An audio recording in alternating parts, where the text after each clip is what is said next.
All right, and welcome, welcome, welcome. I am Joelle, and I am here with my beautiful sister, Sandy-Beaufort-Muhammad.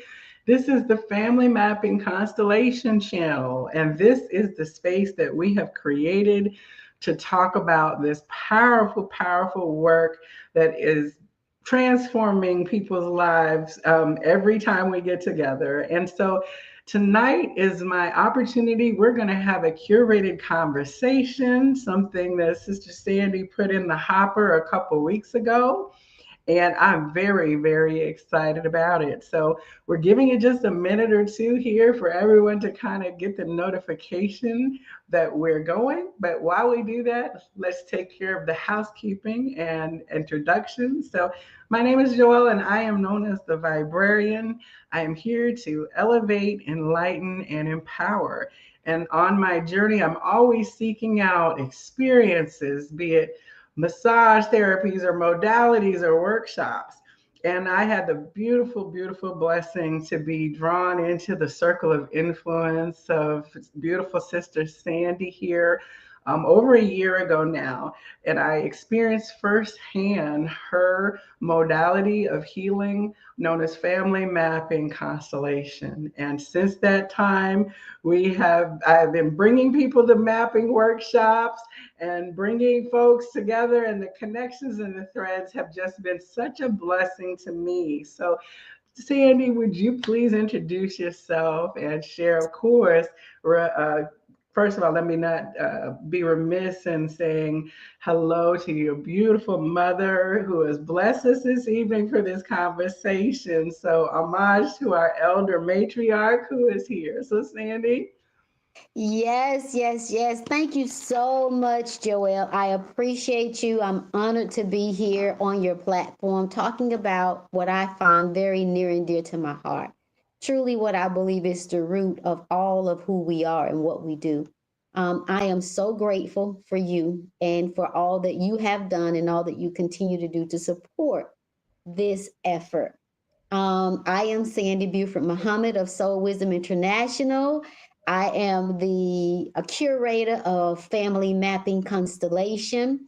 With me today is my dear mother, Aisha Smith Muhammad, and she has agreed to join us tonight on this very important topic, at least what I find very important. And the reason that I asked her to join is because of the topic that we will be discussing. I felt it was going to be really, really beneficial for everyone listening in to see it from a different perspective. Since we've been talking about family mapping, we've been speaking on from the perspective of the child. And so we're going to get a little twist tonight. I'm really, really excited about this. Absolutely, absolutely. And of course, dear mother, how would you like for me to refer to you? I want to be absolutely respectful. I know I hug you up and we've been at dinners and celebrations together, and I just love your energy. So please share and introduce yourself as well. I'm Sister Aisha Muhammad, Sandy's mother. Well, we are honored and blessed to have you here. Now, like you said, Sandy, we have had conversations that have spanned from just my first experience. There's, I think, 4 or 5 videos on the channel here that we've got as a series of conversations. We've talked about what happens when you inherit a legacy that you may not be aware of and what impact that has. We were talking about Black Panther in the movie context. We've also talked about secrets and shame and what happens when you find out something in your family that you feel might subject you to judgment. And so tonight, our topic is no two children have the same parent. So this is going to be very interesting and juicy. And I see your daughter is actually trying to log in. So when we get her camera set up, I'll add her to the stage. But in the meantime, like, can you share what led you to bring forward this particular slice of the pie? And I know there's a video clip behind it. I've got that ready to go whenever you're ready to bring it in. Right. Okay. So, for those who are not very familiar with what family mapping is, let me give you just a little background of what it is, how I came into even doing this type of work, and then how what we'll be discussing today very uniquely fits into this whole conversation, and why I felt it was important for us to talk about it today, especially leading up to our workshop, which is next month, May the 10th. Yeah. So, a little background. So, I was blessed to learn family mapping from my spiritual father, Dr. Mark Armstrong. I was invited to a workshop that spoke on this particular subject. At that moment in time, when I was introduced to it, it was called Family Constellation. And Dr. Mark had learned this unique technique from Vasama Zulu Credo Mutwa, an African priest who was a Zulu priest in Africa. And he believed that all of our who we are, when we can connect to where we've come from, when we have a strong knowledge and an understanding about where we've come from, our ancestors, then it can make a lot more sense to us when we experience certain things in our lives, in our family unit. So he was one of those who memorized their history, his family history, back generations, right? So when things would come up in his particular family, he could guide those who were in his family because he knew the history. And so when something showed up, he could say, hey, this showed up at another point in time in our family. This is how we move through it. Bam, bam, thank you, ma'am. Not as traumatic as it could have been. Okay, Hmm. so now moving forward, Dr. Mark Armstrong taught us this. And then I had the privilege of traveling to Africa the earlier part of this year, putting my feet on that land. I was connected so intimately with my ancestors, with those who have done this, all of this that we are doing today. So I'm asking for guidance with them as I move forward because it's not lightweight. And I say that because we are actually asking all of those who have gone before us to assist us in what it is that we are doing today. And when you call their names, when you call them to come and help, they show up. So let me pause right now and give honor and respect to all of my mother. I'm so grateful that she is here. My father, my fathers. I have many fathers who have poured into me and given me life throughout my existence here. So her father and mother, and her mother's mother and father, and all of those that I know of and those that I don't know of, I ask for their assistance here as we move forward, talking about the thing that brings me so much joy to move through. Okay, so now family mapping.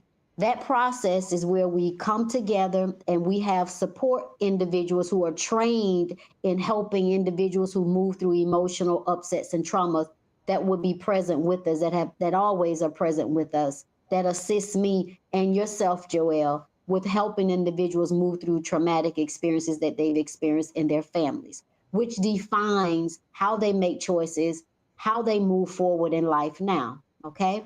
So now, as we're moving forward, I am broaching the conversation now because I heard this video was shared with me, and I believe it was shared with me with Sister Shirley. She'll probably be jumping on a little bit later tonight, who's a counselor, has been a counselor for over 20 some years now. I believe it was her that shared this video with me. And when I saw this video, this doctor, oh my goodness, I cannot recall his name, but we'll have his name up in Yeah. just a moment. Hmm. Um, he's specifically talking about how when you grow up in a family, and I was actually talking to my mother about this too, with her and her siblings. When you grow up in a family with your parents, each child experience a different perspective of that parent. And it was, I can't wait to get in this conversation with my mom because we've had conversations like this throughout the years of me growing up. However, now to see that there are people, intellectuals, doctors, who are specifically talking about the science behind individuals growing up in the same family, and a lot of times arguing about what happened and what didn't happen, what type of Mhm. parent that parent was. And I mean, and really coming to sometimes blows. And the Mhm. truth of the matter, I did a post about this just a few moments ago before we came on the program, that everybody's experience is correct. Like no one person's experience negates the other person's experience. It's an individual, from an individual perspective. So that's what we're going to talk about and hopefully validate the truth of the matter that every child's experience with their parent is different. Absolutely. This is so timely as always. But when you sent the video clip to me, it resonated. For one, I'm not a biological mother, right, in this lifetime, but I am an adopted oldest daughter of three adoptees, and then the oops surprise natural biological child of our parents. So when you talk about the youngest getting treated differently, there were nuances and to the adopted versus not adopted. We had differences in race in that. So there are things that you would assume made it different, but it turns out that biologically in families, that's the case too. And I know that one of my participants who's always in the back is Tanya Gooba Woo. Her children are 17 years apart. So when you talk about getting a different parent, having a baby near 40 something, 50 something meant that his activity level and their activity energy for him versus a 20-year-old who can flop around on the ground with your baby, that is very different too. So we've got some ears tuned in this evening to kind of like really tap into it. It struck a vein, a real nerve amongst everybody to say, yeah, let's talk about this. So as always, you're guided to the right kind of seed to spur what will probably be the context then of the mapping, of the people who are participating with us, because it always draws a similarity of story, even though there might be one or two maps facilitated in the event. You'll find that it's like you couldn't have planned this except through divine constellation connection that theme will be dealing with. So it is beautiful for you to bring this now. And I don't know, are you ready for the video to be shared? Yeah, one last thing I'd like to share, with reference to this conversation as we kind of like set up, what we're about to look at. You know, pain actually comes from the mere fact of disagreeing with your siblings about something that is very near and dear to your heart. And a lot of times, because we do not discuss, how one child is treated differently from another child, that can be very traumatic. And most times we don't even address the reasons why a child is maybe treated differently than another. There may be something that the parent sees that me as a sibling don't see or that don't know. And I'm happy that that Samaya is listening in too, because she has several brothers. She's a girl, with several brothers. So her experience in the home is completely different from someone who has experienced sisters. You understand? So Yes. these are like hidden aspects of just growing up that's never talked about, really, but it's talked about in a negative way, like a sly remark. You know what I mean? And I'm just so grateful we're talking about it. So yes, go ahead and cue up the video. Let's take a listen. So let Oh, me I'm say, sorry. I'm going to add Samaya to the audio. We don't have a picture showing here for her. So I am going to just, I think I can turn on the mic. So oh, you've got yourself muted. If you could unmute yourself, then I can add you, Samaya, if you can hear me. I'm sure there's a little bit of a sound delay. But we'll work on that while we get the video up here. So let me see if I can facilitate this sharing.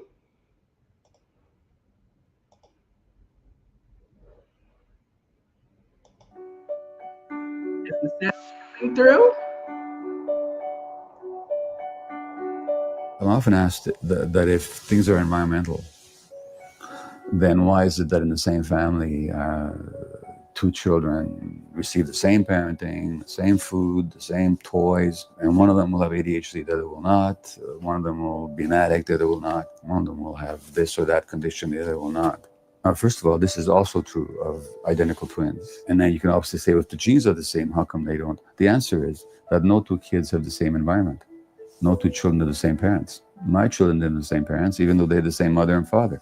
Because it's not the physicality of the parent, but their emotional states that define who the child experiences as the parent. So you can love the child as equally as you love another child, but if you're stressed during one pregnancy or one infancy and you're not doing the other, those children don't have the same parents.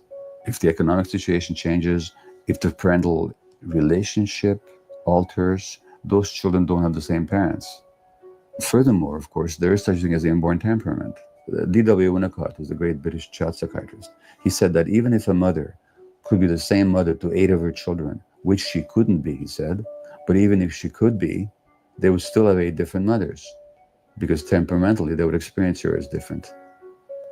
So it's just not possible to speak of two children having the same parents in the same situation.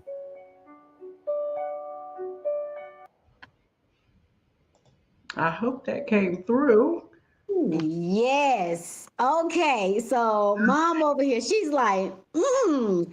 So before I say anything, mom, is it anything based upon that? Because we've had conversations, something similar to this before. And you've shared with me, what you've identified with your children. Mom raised five, three girls and two boys, And some. and some more, and some more siblings, and what do you think about that, mom? Did he say that the mother can have all of the children and they still not the same parent?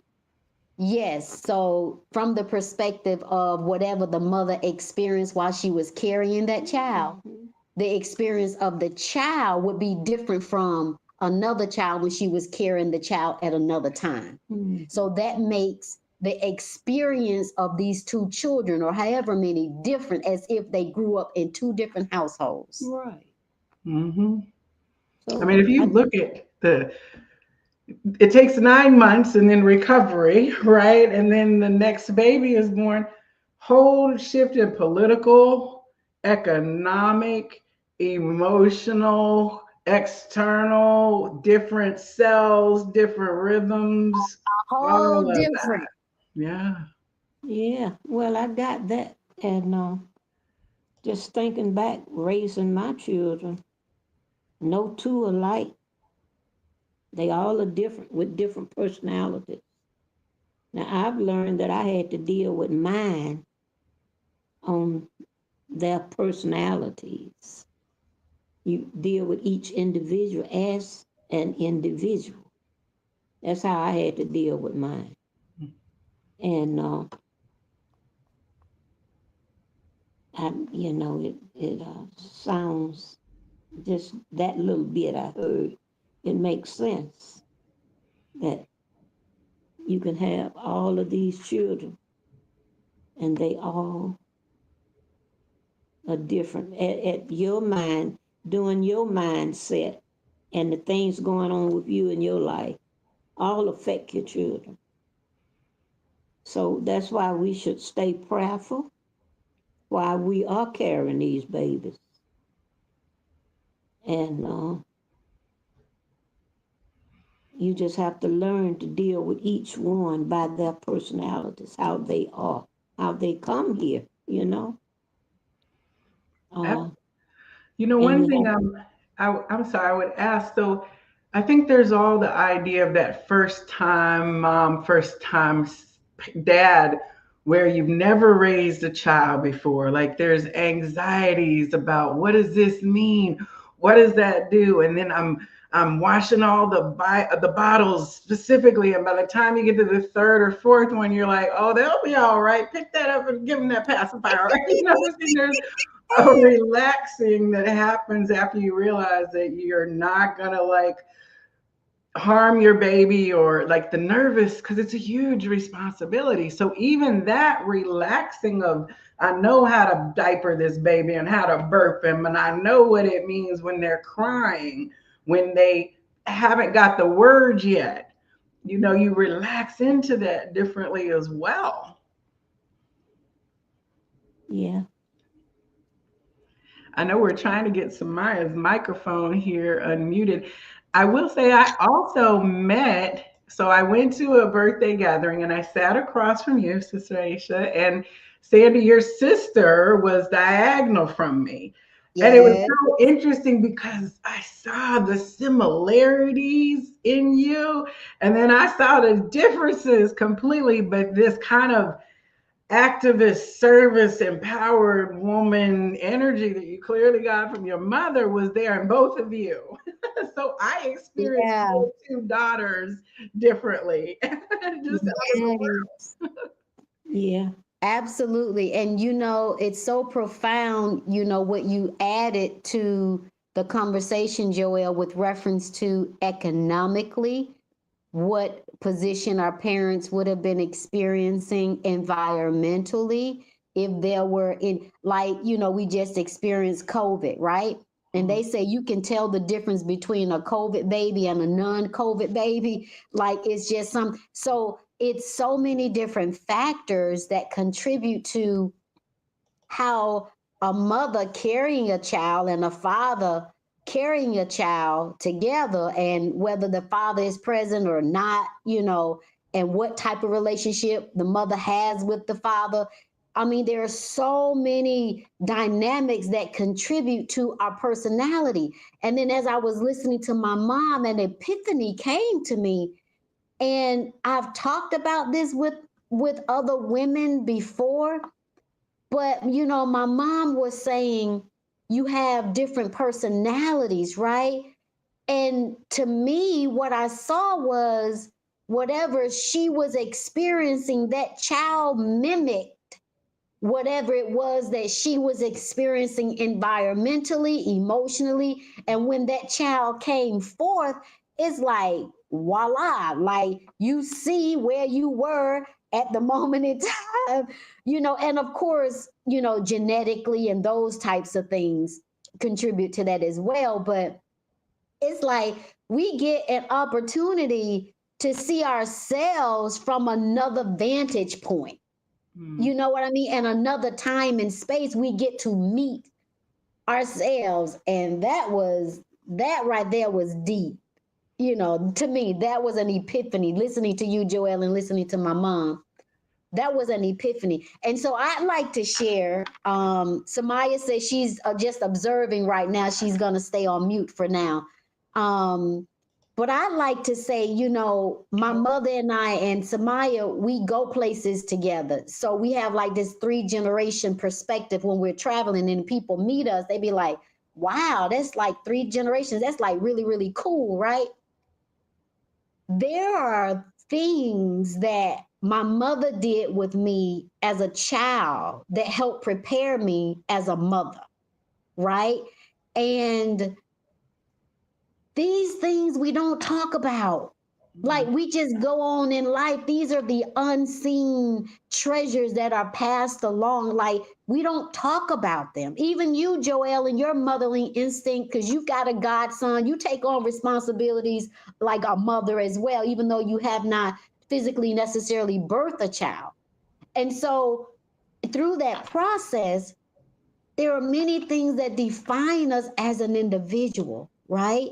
And so now, me as a mother, witnessing my mother and learning how to mother from my mother, and then having children, it's like when we are out together, and I don't know if anybody else on the line who's been there or could comment on this. When you are out with your child, with your mother, as me, it feels like I'm squished in the middle of something. It Okay. really feels like I'm squished in the middle. Like I'm looking up to my mother, but I'm also looking down to my child. Which can I put my own little private little if anyone would like to pre-order my book, I've completed it All and right. I'm so grateful. From a child's perspective, Mm. it will be in its final form probably within the next 30 to 45 days. And it has a workbook along with it. And it's talking about the things that we experience as children and then how we interact with this life, this world from that perspective. So, yeah. So that's Can something else that we don't talk about. Being feeling squished in between. It's so much. can we okay, before we roll forward, let's sit in the space where you and your sister or siblings were growing up. Hmm. Did you feel squished in the middle between any siblings? And did you have any So tensions at all between, like, you did no. this, mama, and this, that, you know? So this is the uniqueness, I believe. I don't know what my siblings' perspective would be. I probably should have invited them on the line who made it a family affair, or anyone else. Mm-mm.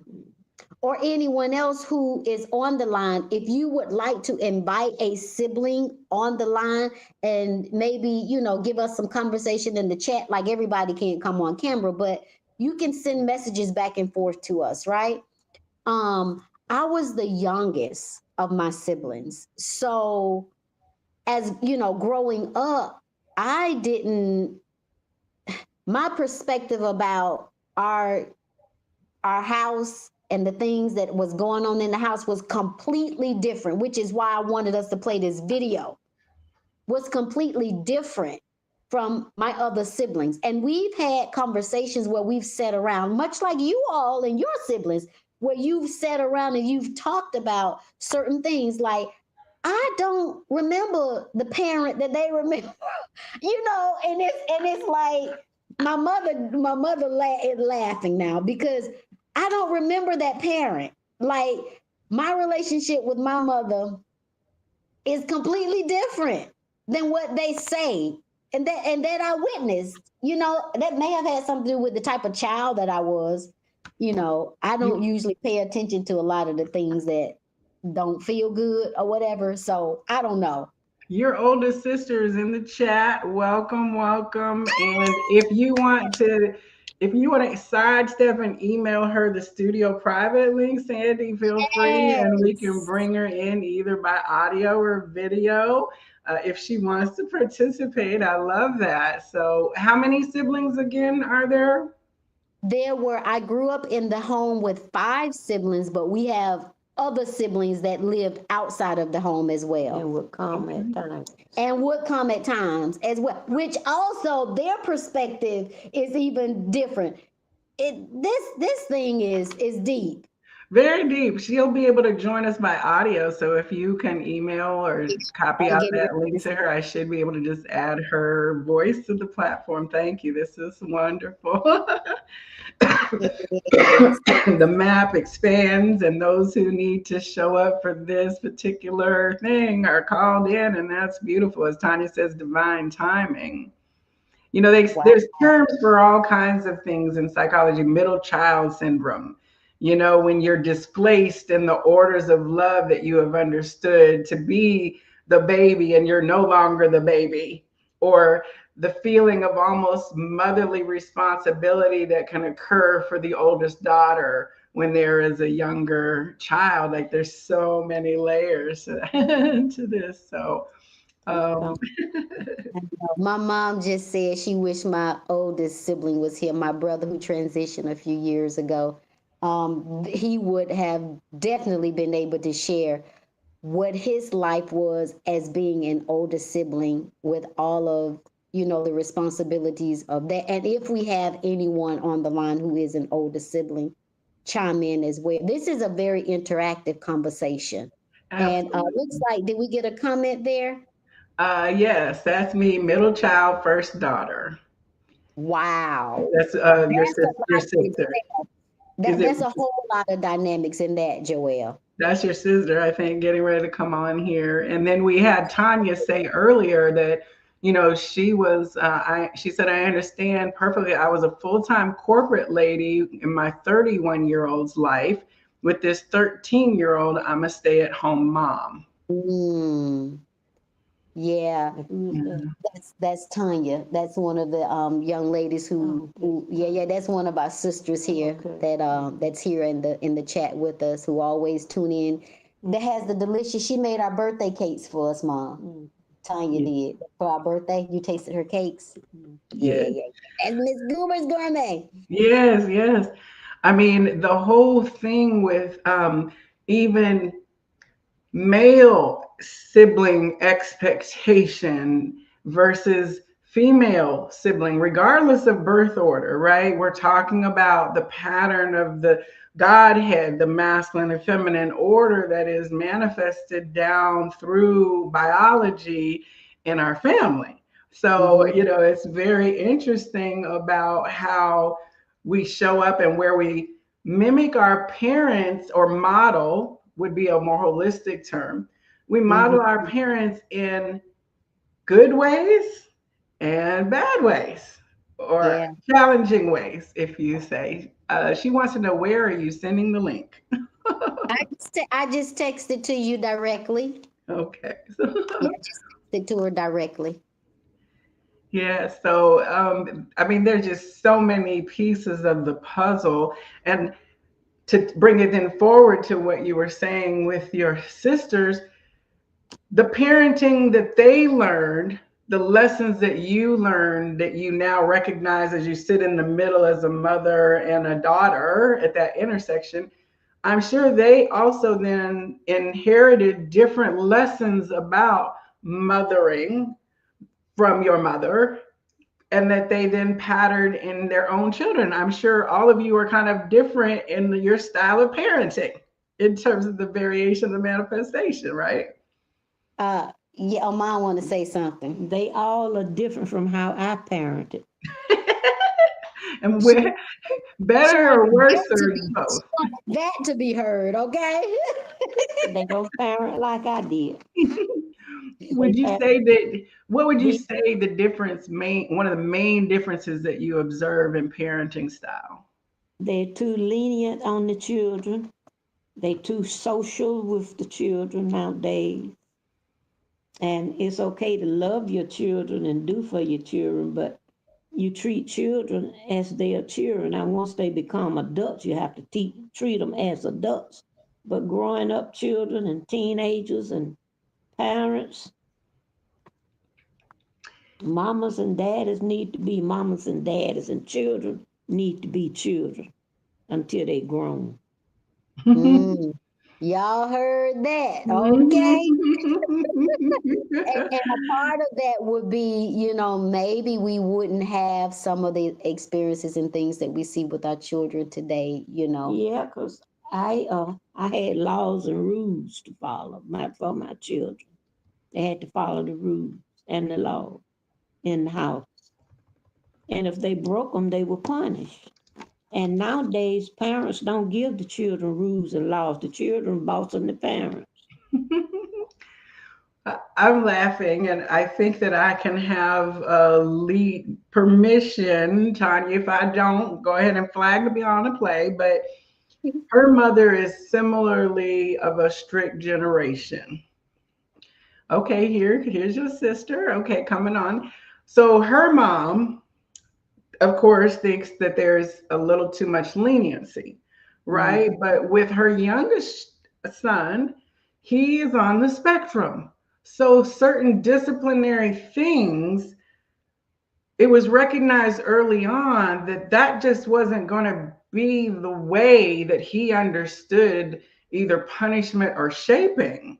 And so that intermediary of her having to say backward to her mom, like, I understand and you're right. If this were you, his little butt would have been toe up a long time ago. But because he's him, I recognized that my first instinct, which was to give him what I got because that was disrespectful, I have to change that because I can see in my child their reaction is not. And then later trusting herself enough to say back to her mother, what I have learned is actually in a way more healthy for this child than what you're recommending. So I'm just not gonna pull that switch right now, mama. Tell you, Joelle, you just hit on something, because remember earlier I said I feel like I'm squished in the middle. This is exactly what I'm referring to because, my mother had said earlier that she had to raise each one of her children according to their personality. But now that she's witnessing me raise my child, I'm raising my children according to their personality, right? But the disconnect sometimes is, how do you explain? The blessing is that we have mom present to witness, right, in our lives and to be a part of our children's lives, right? However, at the same time, there is a loss in translation of, I'm doing the same thing that you did, just for a different child. So I'm so glad we're talking about this conversation. Well, we've got your sister. I'm trying to unmute her here. If you can hear us, it does say that you've elected. Let me see if I can also. I'm just keep getting uh, blips from the system that won't let me bring in the sound. I'm sorry for the technical difficulties here. I had her first when she first joined. Let me take the video off and see if we can connect. There's about a 20-second, I think, delay between what I'm saying and what's being heard there. But, it's interesting because as you've sat in the middle, have you felt judged then in a way that made you feel like I've let my mother down? Oh, so that's a wonderful conversation. And that's a great question. There have been earlier. Okay, I got to talk about this part in answer to that question. For our first child, Masood, um, I read every book. My father gave me books on how to create the perfect child. Like, I read every book. I was the studious. I went to college on what to do for the first child. And when my mother would give me recommendations, I would say, "But mama, it ain't in the book." And she would say, she has some choice words about the book. And so at the very beginning, when I was going by the book, we were going by the book, a lot of stuff wasn't jiving, as my father would say. It just wasn't working. And so, of course, I would have to then go back and go, "Well, mom, what do you do for this and what do you do for that?" And so there were moments and times, of course, where I felt inadequate. Like, and I was inadequate, the reality of it. However, along the way, one of the other things that she instilled in us is self-sufficiency. You Mhm. know, we were reared with doing for self. And so I don't think that was a part of the learning process, that you have to do it for yourself as you mature with your children. But because that was a learning tool that I had been instilled in me, I began to learn how to feel comfortable in my own choices and my own decisions. And it didn't come easy, you Mhm. know. And so, in feeling confident and comfortable, and that's just my personality, and to be okay to not always get it right. I mean, even today, and my oldest will be 28 this year. Even after not necessarily getting it right, and he would tell of some traumatic experiences in the process as well, of just where we were and where I was rearing him. Um, I became more confident. And in the process of me becoming more confident and more secure and analyzing things based upon this particular child, then I could then curtail a lifestyle that I felt, and I'll say this with mom sitting here, that I felt was give that I'm giving them something better, but not technically better, but I guess adding in more I guess taking the best of what I received and then boosting it up, like charging it, so to speak, to offer more. You understand if that makes sense? Not better or worse, just more, I guess. One of, So one of the things you teach in the mapping and that we really dwell with is that better or worse is not the right terms to use, that brings in a judgment and the accompanying shame, blame, and guilt, when really yes. we're like just observing. And what is the medicine of the teaching in the observing, right?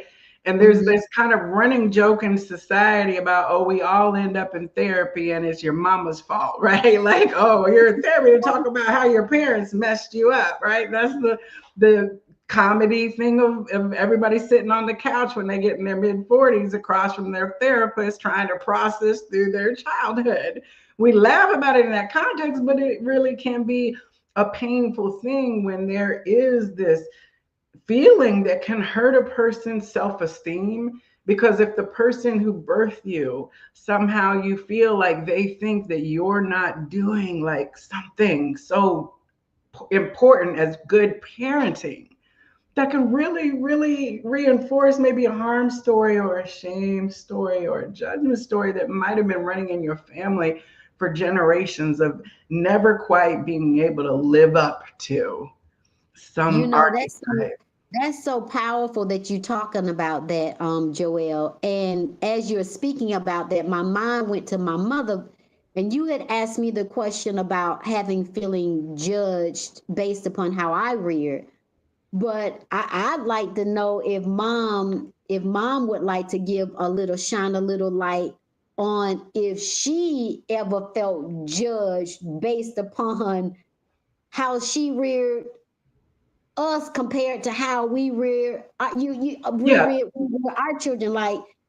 Like is there a sense of judgment, and if so, how can we bridge the gap, right? Because that's where my work is, bridging the gap, because there's a disconnect in understanding how to be a child and then how to be a parent. So mom, anything you'd like to share about feeling judged based upon, like, even what I just said? Like, it's not that I think what rearing I received was bad because I'm doing differently, but does that mean to you, because I do differently, that what you did was wrong? Mm-mm. Okay, I don't good. feel that your way. mama's Okay, that's strong good. in herself. Because, look, because once you do the job and it's out of your hand, you through with the job. But I don't mean through as not always having good advice for your children or your family. Excuse me. It's that we have to let them do what they know best to do. Because at the end of the line, the children look at mama and papa, don't look at grandma and grandpa. So we have to let the children be parents, but it's a time in there that they can use us as guides and conversations to help them if they're struggling with issues and things that we had to deal with in rearing them. Uh, so it's not that I want to judge my children when their children are doing different. It's just that some things that they do that I don't see how they get away with it. But I just sit back and let them deal with it. I don't get in it. But I just wonder how, at some points and sometimes, how the grandkids can get away with so much. Mm. I look at it another way. If they on a straight path, I don't worry too much about it. But when they start leaning and getting out of line, that's when the concern comes in. And we all, as children, because I did some wrong, and my parents had to chastise me. You always gonna have to chastise your children because it's up to you, and that's what God loves. You have to bring the child up in the right way, and so long as you struggling with it, that's a good thing. You gonna have some struggles, Mm-hmm. and it's gonna be some things you can't resolve with your children. Mm. Mm-hmm. Oh, Mm-hmm. Excuse me. That's where Absolutely. family mapping comes in. Right. What, and I was going to suggest maybe your sister could just call you on the cell and you could put her on speakerphone because I keep trying to override the mute, but it won't let me. And I know she's sitting here and Samaya both are sitting here, and I'm sure at this point, if they have things to contribute. So I don't know if there's a setting. This is kind of a little different interface. We're still getting the hang of having group chats within this. Yeah, yeah. So I just sent her a text, but go and, ahead, and, Mom. and see, just because you're a parent, you don't know it all. Mm, Because didn't nobody teach me how to be a parent. mm. This Mm, is something you learn as you go along. But you deal with children by their personalities. And yeah. that's the best way I can advise you to do. You have to deal with them by their personality. And you can't put them all in the same box because they have different personalities. And you have to deal with each one the way they are. Now, my question is, did you see yourself in all of their core personalities reflected back to you? Every one of them, you right in there. You right in there. You have to think about that. That you know, all of your mistakes and all of your good things come to your mind when you're raising children. You don't want your children to make the mistakes that you make. She couldn't So pull Oh, you I up. you just had her. She just disappeared. I saw the link. Is it Brinka? Yeah, she said Yes. she's trying to figure out how to hear it and talk. Oh, it'll. Oh, yeah, because she'll get an echo because of the delay. But once she's in the sound, she'll hear us first before everybody else does.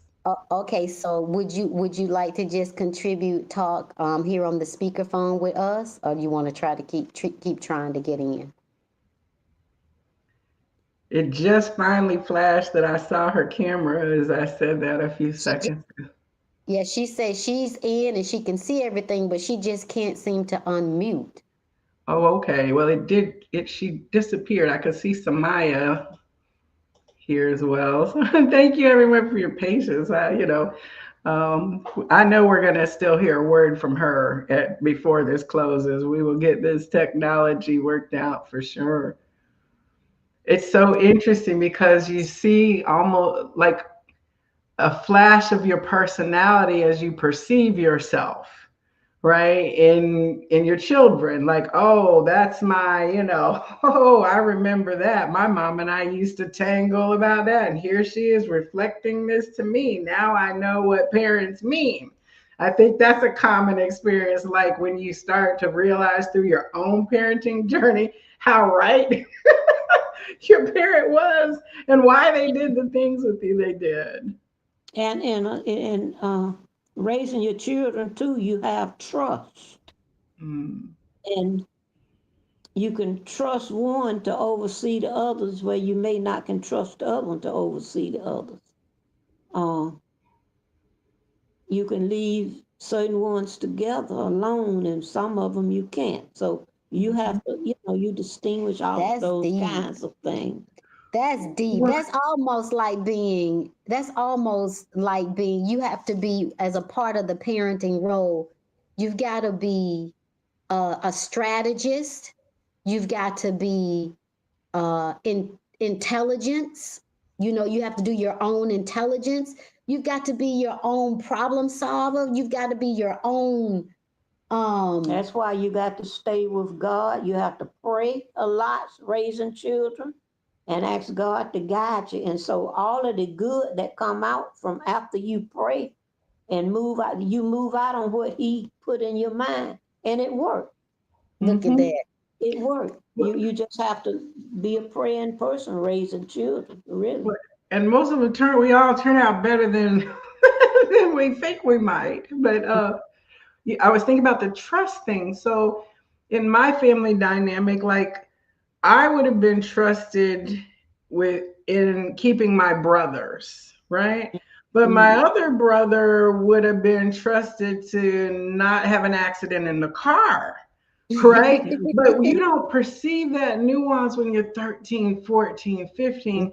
You know, I had a lot of tension in myself as I hit my early 20s to where I felt like my brother was the golden child, that he was lauded and applauded because he was always in sports and athletics and all this. And I felt like I was a second hand player on the stage of him. And maybe my other middle brother might have got some of that, you know, he's the golden child too. But later, then, you know, the brother that's in that expectation is like, I didn't want that. I didn't ask for that. I was just going playing sports. And I'm sorry that you all resented me into Wow. your early life. And I actually did like a what I call a 5D conversation where you take it to the higher realms, and to resolve your differences and then let spirit train back down on you a perspective that bypasses the personalities that still have the same entanglement.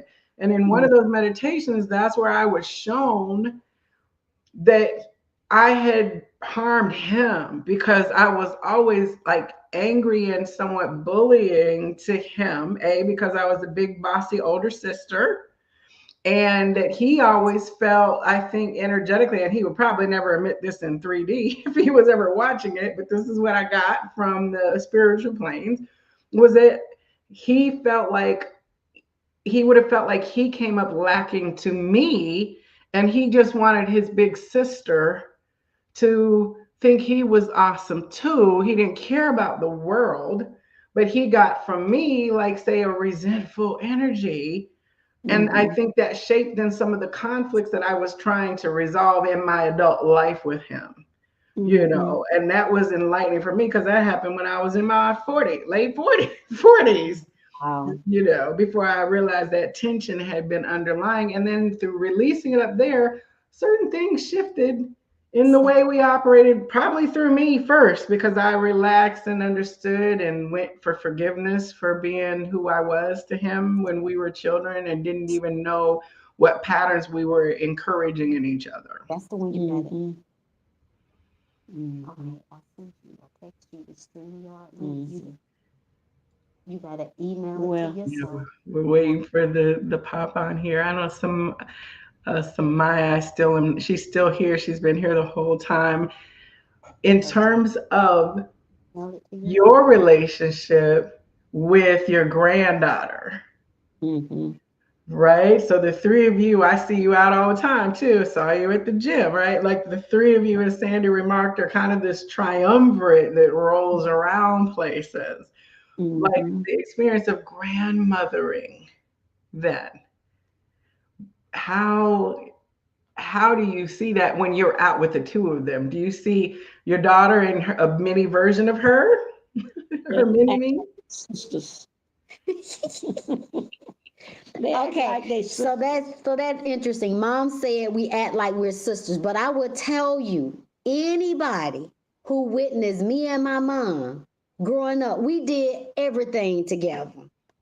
That was the training. That's how I got so good with being like I am with Samaya, because we were like that. Like she was my mother growing up, but then when I became an adult, we did everything together.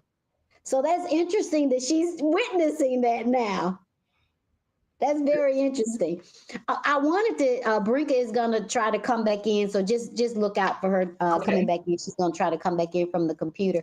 But I wanted to go to the video Hmm. that we talked about as the doctor was sharing with us about the no two children have the same parent, Hmm. and it to me when I heard that video, it's something that you would be like. Like my mother was when she was little, she was like no two children, right?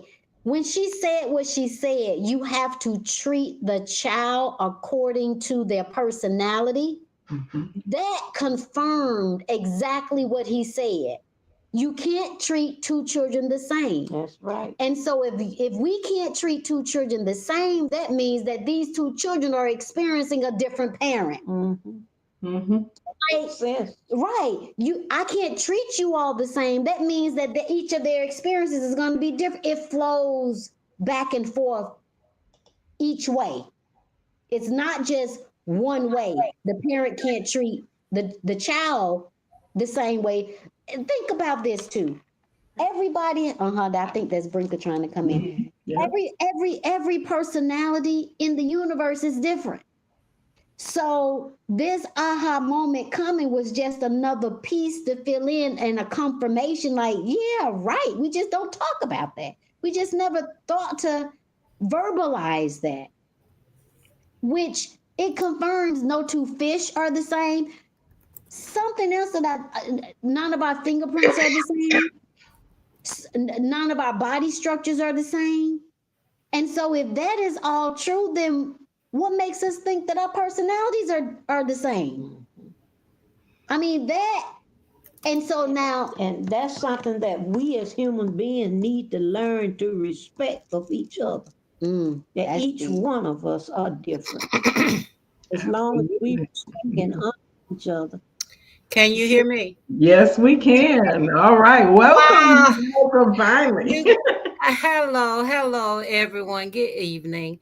I am so sorry I had problems getting in. I just had to come to my computer because me and cell phones don't work well. Um, you all have gone so far, but I guess what I would like to do is I go ahead and introduce my dynamics. Yes. And then as we go, maybe we will be able to address some of them. Okay. As I shared with you earlier, I am the middle child. I am the first girl. I have two children. My first child is 37 years old and is intellectually disabled. I didn't have another child until 16 years later, after 40. And it is a girl. My first one is a boy, then a girl, and she's 21 years old. So there's them both. So that is the dynamics of where I stood in my family with my mother and the family that I have now. So you all were discussing earlier, and I wanted you to get deeper into it, the dynamics of the middle child. Um, I have friends that are middle children, and we have some similarities. Mhm. I have siblings, two siblings above me and two siblings below me, but their dynamics and the understanding of my dynamic, they don't jive together. Mhm. I know that I'm different. I don't know how, but I know. Okay. So I ask that you explain the dynamics of the middle child and the dynamics of these kids 16 years apart and first raising a total developmentally delayed child and then a child with where I really had to get into parenting. Mm. Mm. Okay, so thank you so much, Brinker, for joining us. Oh my God, that is a very profound question. And some of what I can lend to that conversation based upon my experience in working with family mapping is that one is we were talking earlier, and you may not have been able to hear this part because I know you were trying to get on.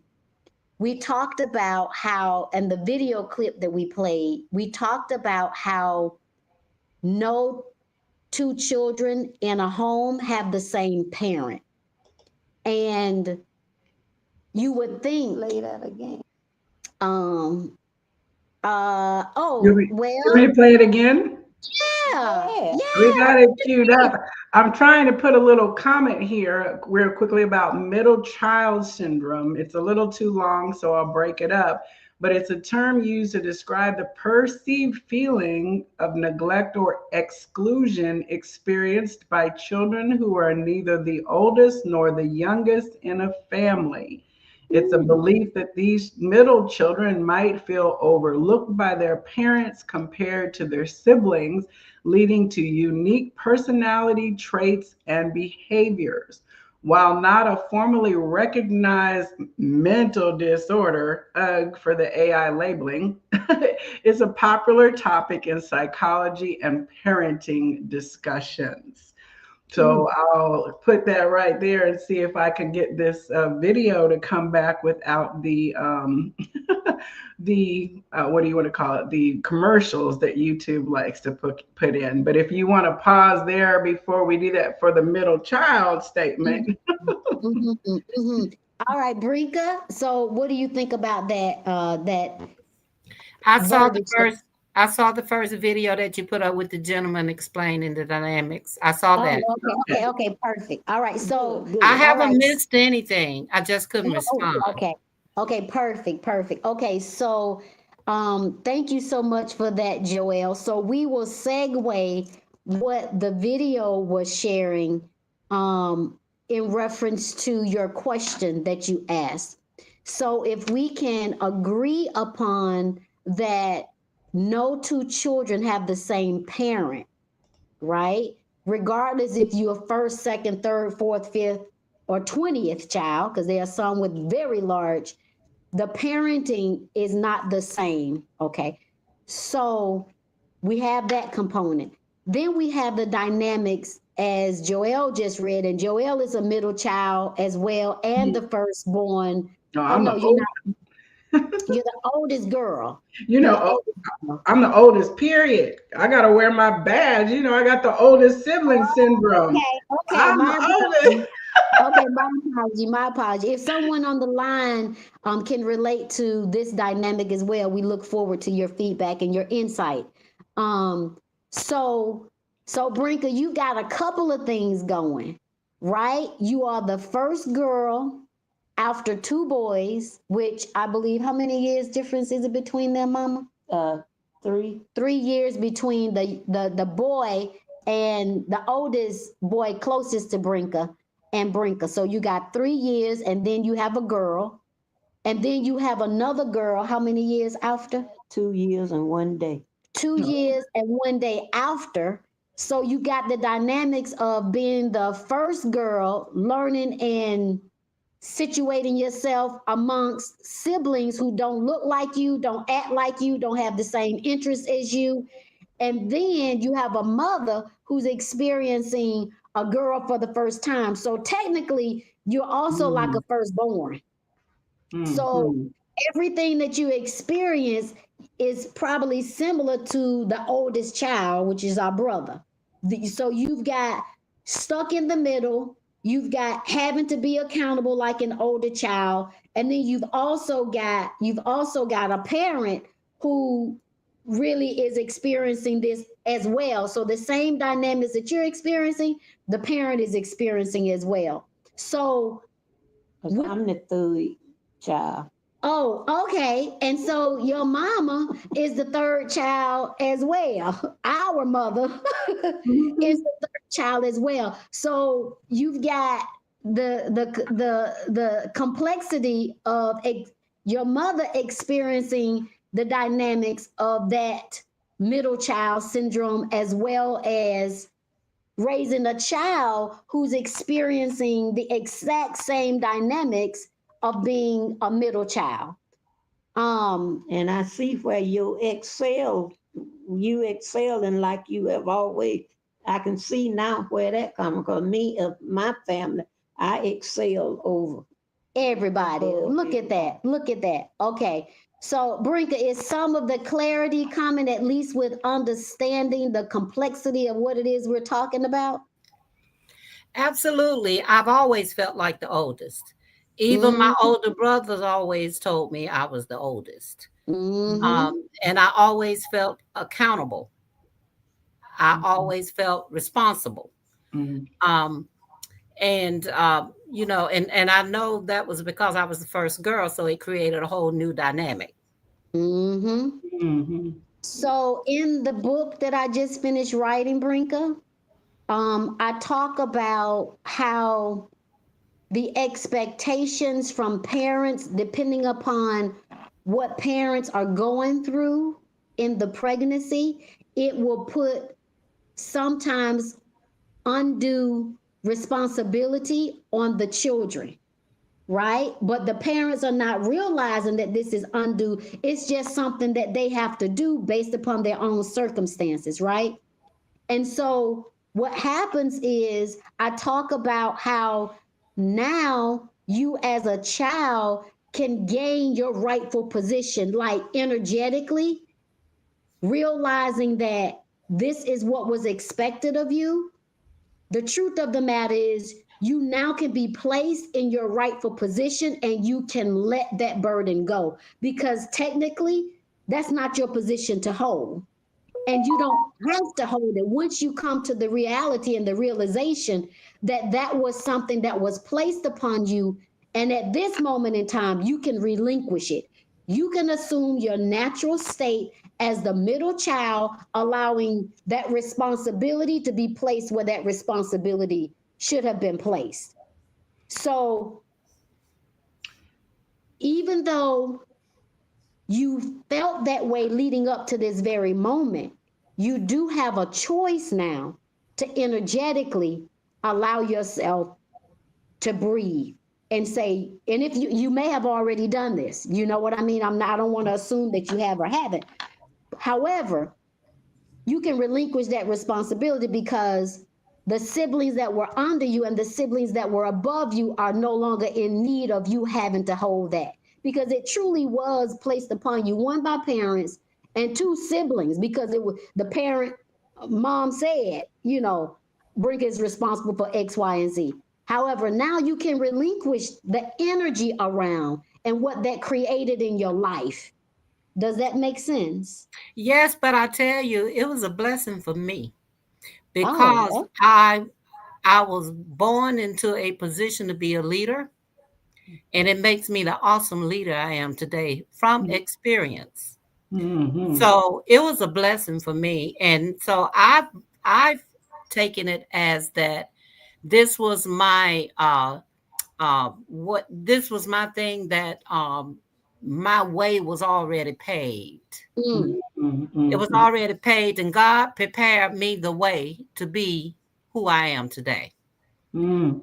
that is a blessing. That is That a is a profound So, blessing so that's because the blessing I got from the experience of growing up, having responsibility, growing up, having to mature fast enough to understand life itself. mm. And I know that it has contributed to my independence. I've always been independent. I've always been able to make it through the rough, the bad, stand strong. I'm very strong. So I count it as a blessing. I think it was a great position for me. And as Mother said earlier about the personalities, I was born for that. See, I don't think she made a mistake at all. You Mhm. see, I Mhm. think that it was just a reality check for me to learn who I am. look at Mhm. that. Mhm. Look at that. So what I was gonna say, Brinka, is most times we have to get to the understanding to relinquish the perspective that we had about our positioning in our family to get to where it is ultimately that you have become appreciative of that positioning. So that is the ultimate goal, to be able to move through Okay. whatever experiences you may have contributed or handicaps or inability to be here or do this or accomplish this to then get to the reality. So ultimately you have come full circle with who you are because there are never any mistakes, none Right. whatsoever. And Well, so that that's a blessing. That's a blessing. that's very clear. Thank you so much for clarifying that. That's very clear, and I can put a stamp on that now. But Mhm. it leads to one comment I wanted to make is that when my mother was carrying me, she lost her mother. Mm. Mm, So, mm, I'm sure that that played a lot with the emotional part of carrying me. She mhm, lost her mother. But um, it leads me to the second part. The second part was me rearing my children. Now, my first child, I've had an infant for 37 years. mm, That's very consuming and mm, carries a lot of weight. mhm, A lot of weight in which I don't really discuss. I just endure, I continue positively, and I just keep going, period. So I know that contributes to my strength as a leader and having that responsibility as a young person because God knew that He was going to give me this child, mhm, okay, who was not supposed to live past 10 years old and 37 mhm, today. So I mhm. think that because of the way that I grew up and was parented, it helped me to endure that. But then 16 years later, I have another child, and then it's like experiencing being a mother the first time. This is a child that can talk back. This is a Mm. child that learns things, repeat things, and just everything. So it was a different mothering, definitely two different parents, right? Oh yeah, Yeah. yeah. So Yeah. it was my first experience as a parent that most parents experience each time they have a child. So I had two total different situations Mm-hmm. of parenting. So I have to be a parent two totally different ways, period. Not by choice, but it's mandatory that I do because of their needs. I was going to interject here. I believe that we are in this time now when all manner of what would be called neurodivergent, special needs, like there are so many varieties now of children who are born, they are freeing all of us from these cookie cutter ideas that every person should be treated the same. They're putting us into kind of a spectrum response where you have to show up differently because there's this Yes, being that is pure and absolute love, even on the day when they're causing you your hardest hardship. And that is stretching us on purpose so that we can encompass acceptance. I remember being in restaurants and things as a child, and when people would be out with a family member, it was very rare to be out in public where you would see someone with a child with special needs. And there was kind of this idea that they should be at home where no one can see this thing. And now we're at movie theaters where they have higher lights for the sensory kids, and we're in school classrooms that are set up for all manners of things. We see adaptive equipment out in the world and have to make space for this reality that exists upon us. So it's absolutely. breaking all the molds, the parenting, relationship, everything purposefully is what I believe. Yes, ma'am. Well, I tell you this, as I said, my mom, with me being the middle child and being raised, it prepared me the way. Having a child with special needs prepared me for a child without special needs because I learned how to talk to my child without speaking. I learned Mm, how to read his every emotion, need, and everything. So when I had my second child, I was advanced in understanding some things that we've never had to deal with because I have that talent to recognize things that does not have to be said. Mm. mhm, So when I raised her, yes, I raised her differently. Mama was talking earlier about how she raised her children and how people raise their children nowadays, and there's differences in it.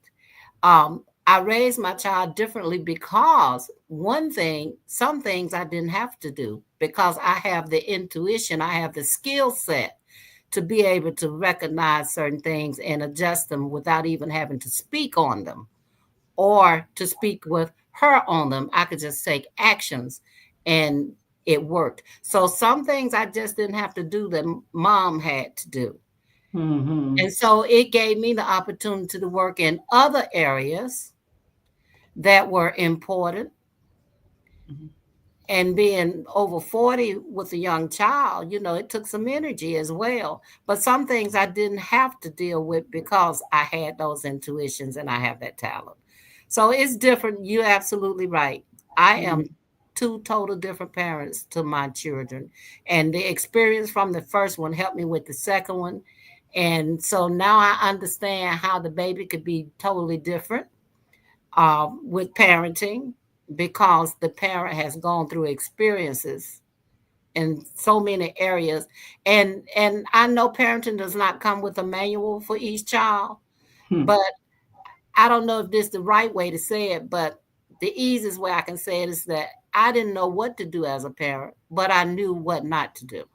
Mm, Mm. So right can you there. speak a little more about that, what not to do then? Like what What informed that lesson other than just like, yeah, what informed that? of what not to do. Yeah, Uh, like well, what informed that is first of all me. Um, I knew what didn't have to be with me, and I knew how I was, and I knew what worked with me, and I know what didn't work with me. So when I had my child who came from my loins and was so much like me in in some ways, and personality and feelings and emotions and sensitivity, um, I knew what not to do to damage those things. Mm, Okay. But I knew what to do to enhance them because they were familiar. So mm, I knew what worked. So I took everything that my mother did that worked with me and gave that to my child. mm-hmm. Those things that didn't work, I did not go there. I did not go there. So um, I know I don't have the perfect child, and I know there's still some things even to this day that I have to adjust and learn about. But the basics to get her to adulthood, I was able to get through those things just from experience myself and experience from my son from raising him. Do you see aspects of your mother in your daughter? Yes. Okay. Yes. Yes, I do. And I see aspects of my mother in me. Mm-hmm. Um Almost like she's been cloned in some areas. The imprint is real, right? Yeah, it's real. It's real. So yes, yes I do. And Sister Yes. Aisha, what would you say in terms of what you see of your daughter and your granddaughter down that particular sibling line? Well, my granddaughter, we so close, I don't know. She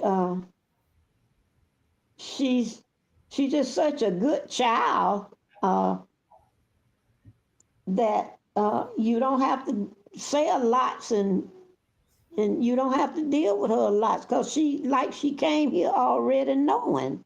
Mm, She's like a, you can't say a perfect child, but she is so intelligent and so humble. And see, a lot of kids are not humble. This is a humble child.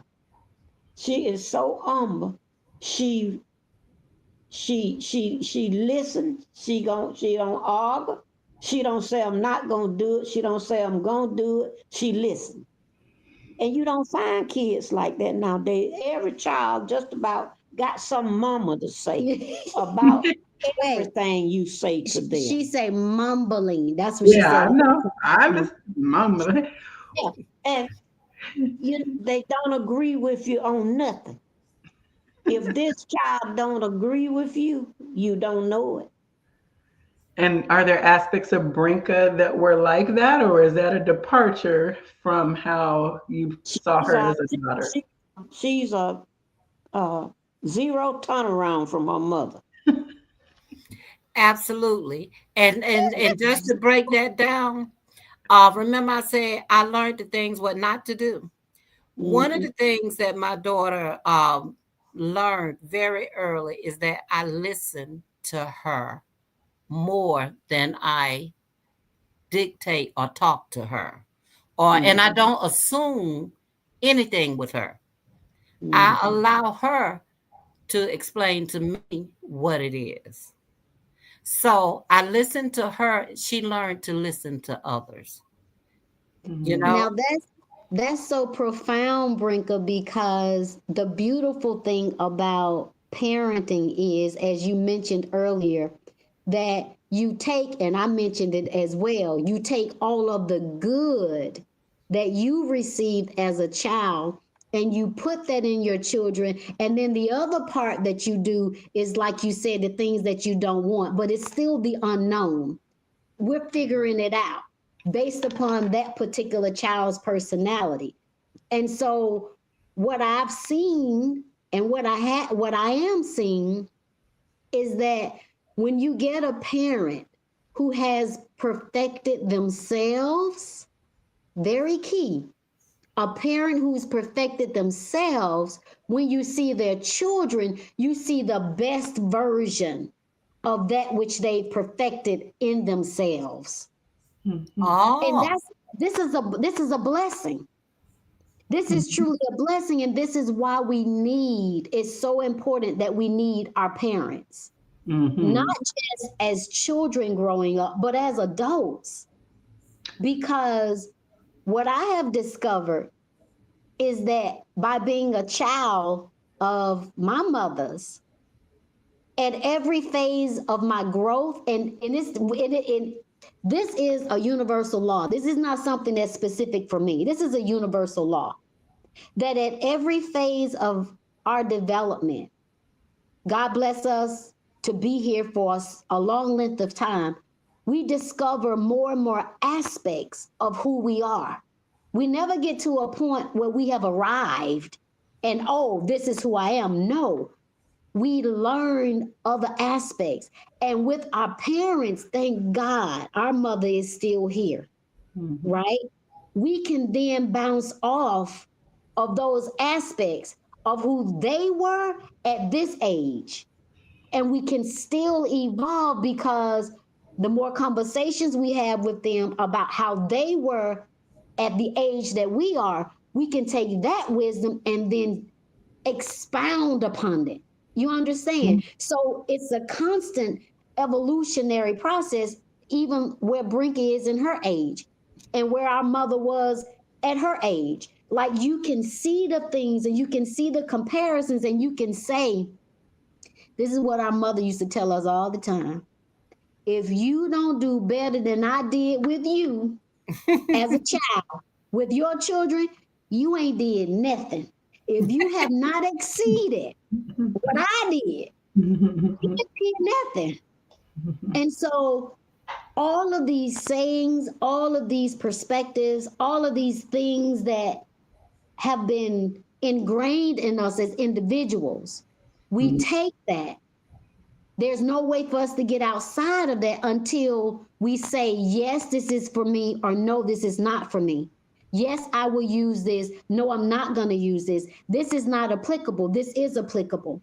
And we develop human beings, we develop relationships, we develop a way of life with all of these many different dynamics, but we cannot get away from what we learned as a child. Mhm. That's the most important thing that defines who we are well, let me Mhm. let me ask you as a a child. clarification on something else because you just brought about something else. I was Yeah. talking about the things I knew what not to do with my child. I Mm-hmm. think everything that I learned and experienced growing up were things that I needed to know, things I needed to experience. But I think there's a time when it can be received. Those things that I said I knew what not to do with my child are the things that I do with myself now because I can handle it now. Mm. So those things that I put to the side for my child that were not so favorable for me as a child are my biggest gift and favor now. Mm. So You Mm. see, so Mhm. all of the good, the indifferent, all of it work that she did, it just wasn't time for me to receive it and understand it and put it into effect. In this conversation, that's so beautifully put, Brinka. In this conversation, we were talking about there are never any mistakes. Mm. The information, and you know, Samaya, I don't know if she will say anything on the call, but I know with Samaya and Masood, my children, there is so much information that I have given them from little children, even up to adulthood, because of the way that my mind works. And the way that I process information, like I process information I quickly as an adult. And so when I'm giving it to my children, sometimes it can be, you know, it can seem like it's not the appropriate time. So I can relate to what you're saying, Brinka. It's not some things were time stamped, and you've been able to take that information and assimilate it in yourself and then put it back out in a way that your child can understand. You understand? So remember, I said there's no such thing as arriving at a place. It's a constant evolution. And we are constantly filtering all of the information that we're talking about. This ain't new stuff, but it's a new twist because of the time that we're in. We're Mm. speaking on it. We're having conversations about it because one, it's now relatable to us. We can get it. Or two, now it's information that we're going to use in the future.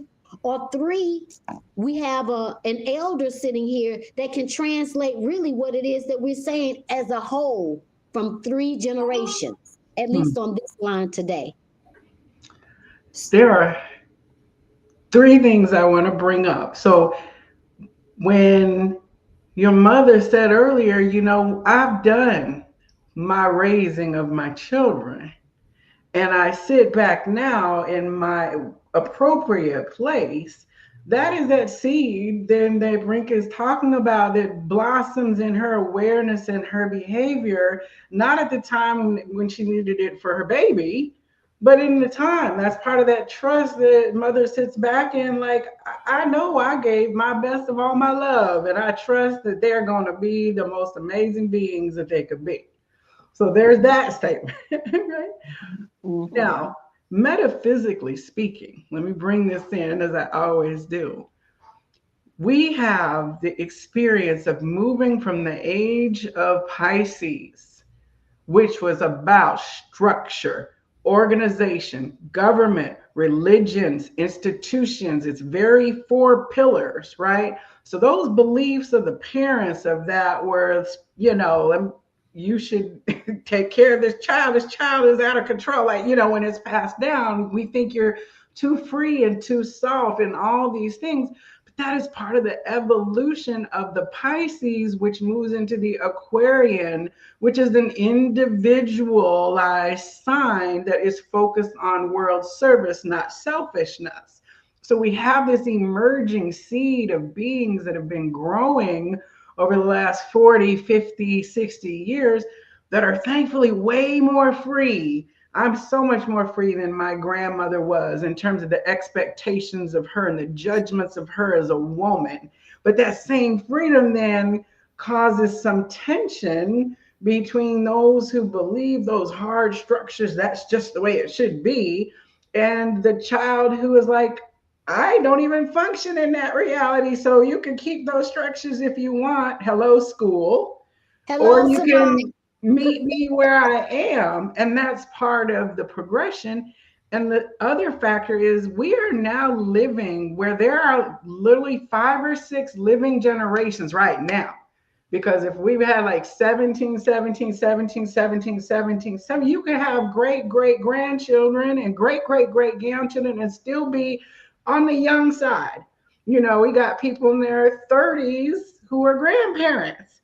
There's a reason we were all brought into the mix to be your mama, you, and your daughter seen everywhere that you go, because that was not given in the past generations. You might have been at home, all of you in the kitchen cooking and preparing all the domestic expectations, but you weren't free to be out in the world and to become friends because of that rigidity of the structure. And I think all of this is on purpose for us to do the work of the healing, of the judgment, of the idea of good or badness, and to just step into a more holistic way that is at the core based on we're all individuals. None of us are the same.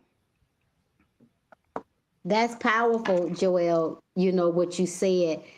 Remember at the very beginning, we talked about parenting is also how the children are being raised, what the children experience is environmental as well. And so, what you just brought up is an environmental influence on how we raise our children. And when we are out of synchronicity with the environmental shifts, that's when myself, I have felt trauma Mm, just from an environmental, because as a parent pushing on a child a perspective or an idea which is not even appropriate for that child, like that's an old adage, like that don't work no more. And it's very obvious that these types of beliefs don't work for children of the day, because that's when we have rebellion. Brinker talked about how now she's able to assimilate some of the things that she received as a child. She can assimilate them in herself now and then pass them on, because everything has environmental influence, astrological influence, whatever is going on around us, you know. So that was very, thank you so much for adding that piece, Joelle. and I would like to supplement that to say, for most of us, of a particular cultural background, our grandparents and parents may have been deeply fearful of their own safety in a society that could lynch, kill, murder, rape at will. So when you have that, and that's, you got to make sure you're together. Your kids can't act up in the store because this could get our whole family in trouble if this kid doesn't understand how to be deferential, right? Or then a child who sees their parent becoming deferential, not recognizing that it was a safety mechanism because boss man might have, castrated your grandfather for real. Like, what does that pattern of fear influence cause the parent to try to do? And I know that, like, after Trayvon and the things that happened in the last 10 years that showed that bodies can still be harmed in that same way as 50, 60 years ago, a different feeling of fear came back into the parent, which began to try to restrict out of like, please be safe, don't wear this hoodie. Right. And so these kids are like, I'm gonna wear my hoodie and I don't care. There's a releasing of that. But we have to look at where those more negative external forces also constructed the fear structure repression that some people might not have understood as children, but have some nuance now as adults to be more forgiving of what they might have saw and judged in their parent as they looked up to them as a model. Mm-hmm. Profound. I love it. I love it, Joelle. And so I am so grateful for my dear sister who joined the line and offered so many beautiful observations and insight and sharing into this wonderful dynamic conversation. And this is just the beginning of our conversations. Um, Yes. we're going to continue to talk about the, family and how the dynamics of the family influences every single thing that we do. We do have the workshop coming up. We would love for you, if you don't catch this workshop, we hope that you do, for May the 10th. Um, Make sure that you follow us. If you, Joelle has uploaded the link in this conversation here. If you don't join the May 10th one, make sure you keep going back periodically to see the dates, the next dates that we have coming up, because through this process, what we begin to do is we've been helping families to help themselves. But when we help one individual, we're not only just helping the individual, we're helping a whole community. And through that community, we're helping the world. So this is very near and dear to my heart.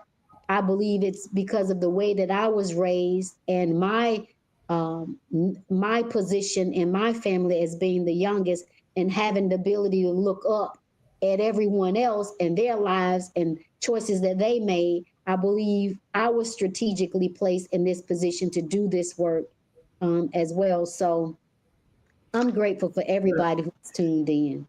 We're going to be back in two. We won't be back next week, but we will be back the week after that and leading up to our map on the 10th. That's Mother's Day weekend. So we're going to get back into the whole mothering dynamic. We've reserved you, but I believe you have something you want to bring wisdom to us before we close. Dear mother, would you share? I And see you any lean up. you like to share as we close up? Uh, I would pray that some kind of way we could reach people that really need this service. Uh, Praise God. what are Yes. y'all planning? Uh, and how can we help other people? Because there's people really in need for knowing how to deal with their children and families and stuff like that. I don't know. I've I've been out of the community work a while, for some years now. I used to be out in the community working and dealing with people. Just how can we spread this and help people? Because it's really good to have an understanding of our children and their personalities and uh, what we should be doing, to help them and to try to keep them from running these streets, all of these Okay. crazy things going on. Is it anything, I'm just asking the question, uh, is it anything we can do to help? Is there a place for us to support and help people in this field? Absolutely. Absolutely. Did you want to Absolutely. answer, Joelle? I'll answer after you. Go ahead. No, go ahead. Thank you so much, Mom, for that question. The biggest thing, the reason that we do conversations like this is to open the dialogue, to make it to where it's not a taboo conversation. Mhm. Um, and as you have taught me growing up, we have to work with ourselves first because if we are not balanced, at least to the extent to have an intelligent conversation with our children, we can do more damage than we do good. Mhm. And so, our biggest challenge is getting this information out to people that to just start having conversations. So, what is the task? What is the challenge? What is the takeaway from these conversations? Mhm. Begin to have conversations around how you as an individual was reared and begin to have healthy conversations around this, like not accusatory, because that's not what any of this is about. Right. Not to accuse anyone because none of us know what the person experienced while going through the experience of rearing children, right? We don't know our parents' entire history. We'll never know it, nor do our children know our entire history. They will never know it. However, we can begin to have the dialogue, healthy dialogues about what we can do to help each other. One, as an individual, gaining stability, mental stability around what makes us tick, what trauma we've experienced, how can we move through that trauma, just taking care of ourselves. And then building upon that to build healthy families in Hmm. our communities, to build healthy relationships with other nationalities. You understand? So it's a domino effect. However, it has to start with the self. And so the work that I do is with the individual. And as a result of me working with the individual, this is how family mapping came because it was a demand. It was like, okay, I've helped the individual, and now what can I do for the individual's family when they become aware of the things that they've done that may have brought trauma to their children, to their siblings, or whatever. They want to bring those individuals together to offer then healing to the family as a whole. So, Mhm. so saying that we can spread, you're gonna do more of these workshops, Absolutely. so Mhm. we can spread the word, and the people that feel they need this help Absolutely. can come to this site Absolutely. and And register and come uh-huh. and be a part of this. Mhm.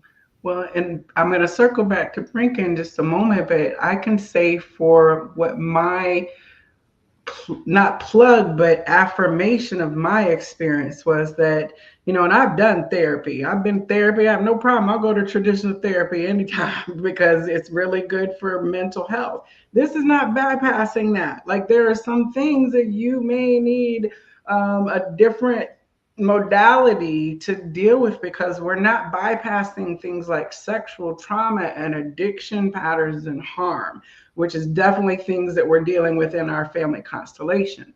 But what I experienced is it's a safe container on that day.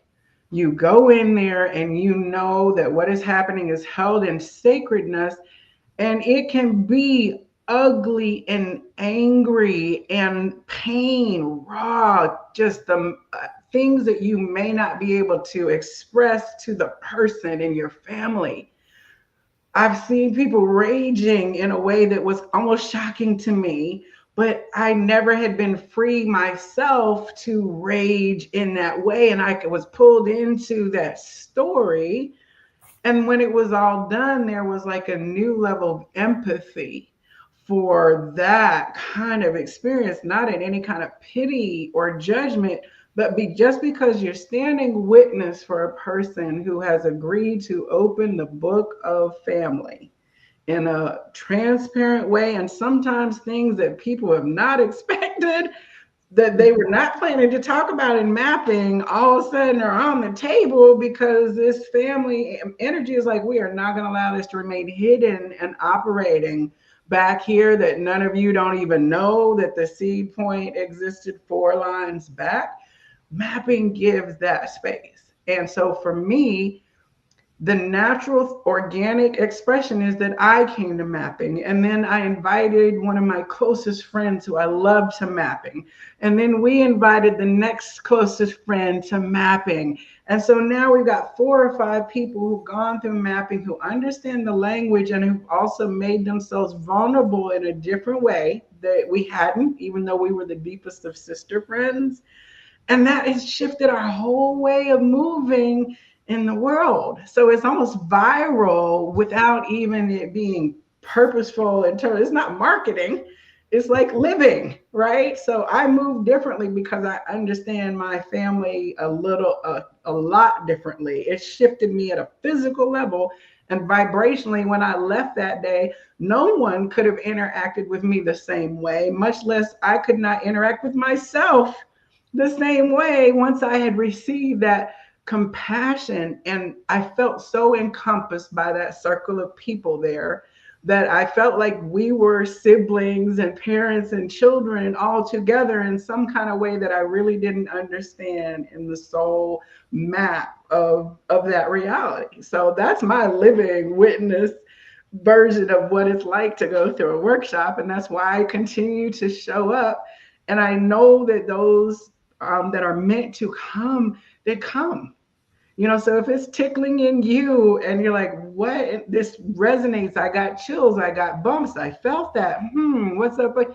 Honor that, because something is trying to lead you to this opportunity, but also realize that no opportunity is ever lost. So when the time is right, you will uncover the healing, whether it's through our mapping work or something else. Mhm. So, Brinka, what did you have to to say here? I know I just rolled right Well, over. that's okay. First of all, I would like to say thank you. I'm glad that I was able to get on tonight. This has been enlightening for me.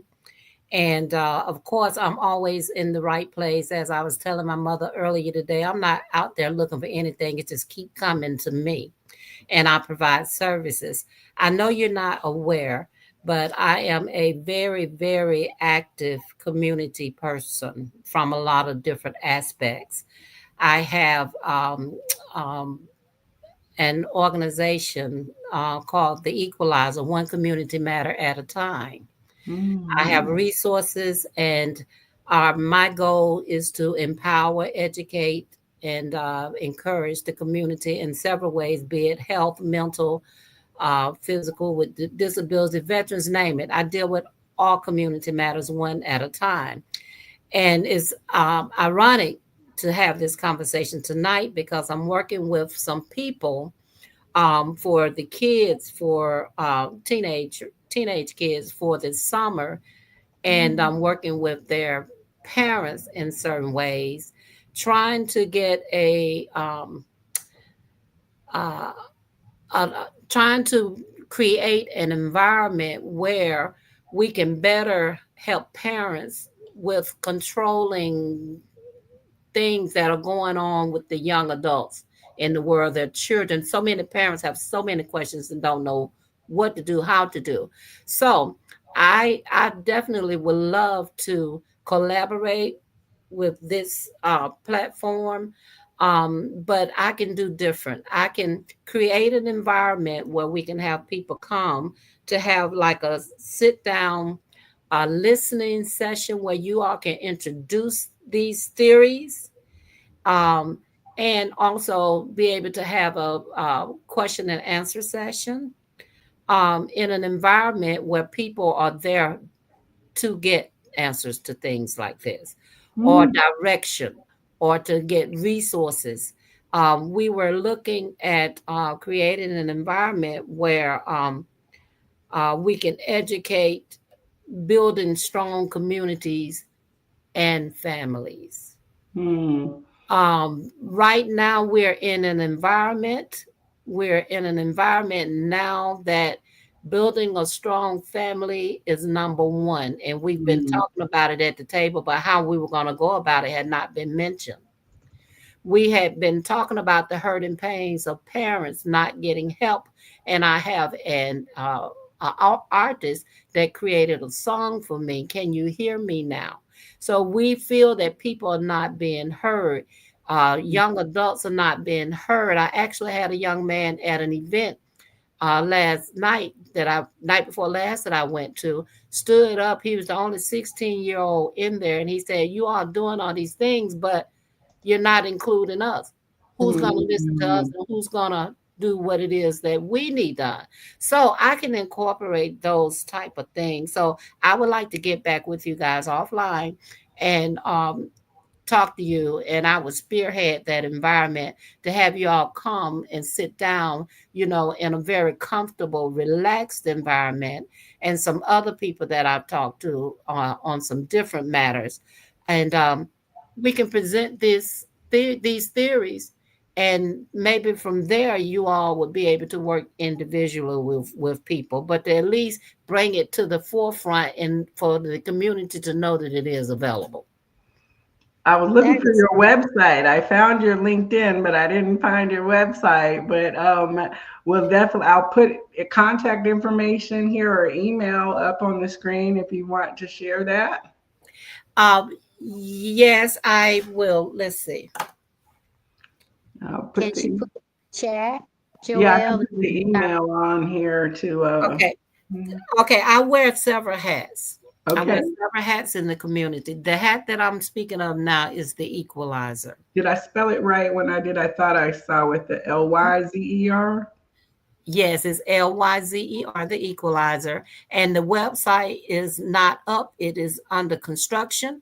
Okay. The website, but you can still just contact me. And I'm out. Matter of fact, Saturday I'm out in the community doing some community things, and next Saturday I'm out in the community doing some big things. But I will provide the information. You can share it later, um, Okay. so We that will you can understand definitely. the different hats and where you fit in, and I provide the information for that particular hat. All right. Is Well, I've that got it okay? flashed up on this. Absolutely. This it's flashed up on the screen so people can make note.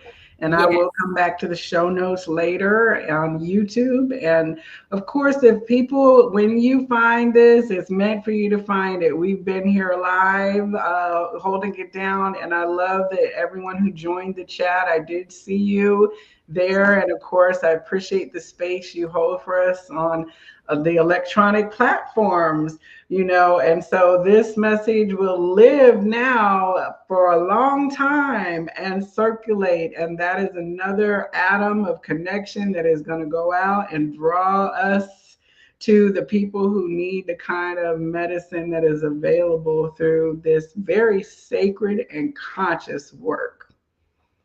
So, Absolutely. Thank you all so much for joining us tonight. Thank you so much, Samaya, for your comment. I just saw your comment in the group chat. You've been learning. Samaya's in school for psychology as well. And some of mhm. the things we've been talking about, she mentioned that she's been learning about that.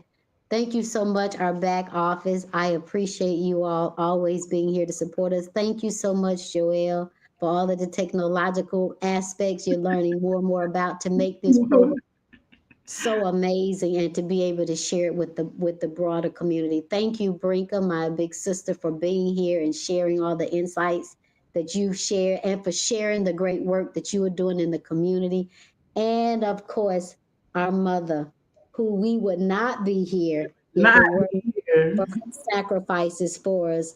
She is my ride or die. She's Brinker's ride or die. She's all of our ride or die. Wherever we ask her to show up, she'd be like, okay, what we doing? And she is there to support us. So I'm so grateful to her and to our fathers as well, for all the sacrifices that they've done because they are freedom fighters as well, have gone on to glory, as they will say.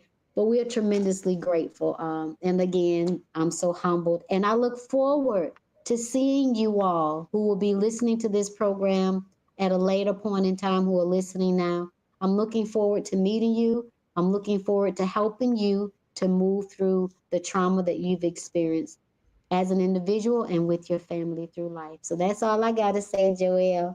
Wonderful, wonderful. As always, it's perfect in the way that it should be, as is in divine will and order. And I'm just grateful for all of this, for the seed points that exist beyond our knowing that brought us to this convergence point to do this work. So until the next time we meet, I'm wishing you much, much love and blessing in your life, that you move with grace and ease and are a light to all around you. So, namaste, everyone. And walaikum salam as well. Blessings. Welcome. Uh-huh. Right.